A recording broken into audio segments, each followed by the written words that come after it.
The U.S. Food and Drug Administration, FDA, has approved several COVID-19 vaccines for specific age groups, in addition to authorizing them for emergency use during the pandemic. The Pfizer and Moderna COVID-19 vaccines received full FDA approval, while the Johnson & Johnson vaccine was available under an Emergency Use Authorization (EUA), full FDA approval.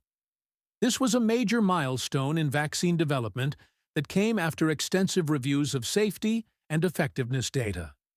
Pfizer-BioNTech granted full approval for its vaccine, sold under the brand name Comirnaty, for individuals aged 16 and older.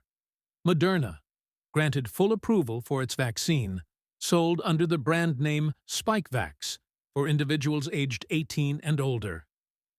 Safety and efficacy. The full approval signified that the FDA had reviewed months of clinical trial data and real-world vaccine rollout data, confirming the vaccine's safety, efficacy, and manufacturing quality. Emergency Use Authorization (EUA). The FDA initially allowed the distribution of COVID-19 vaccines under an EUA during the public health emergency, which expedited their availability. Initial release: the vaccines from Pfizer-BioNTech, Moderna, and Johnson & Johnson were first made available under this temporary authorization. Expanding access.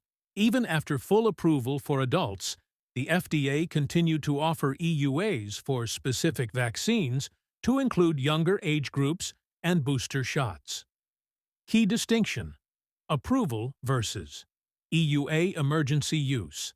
Authorization: a temporary authorization granted during a public health crisis to allow the use of unapproved medical products. It is based on the determination that the product's benefits outweigh its risks. Full approval: a permanent license granted to a vaccine after a full and extensive review of clinical trial data, including long-term effects and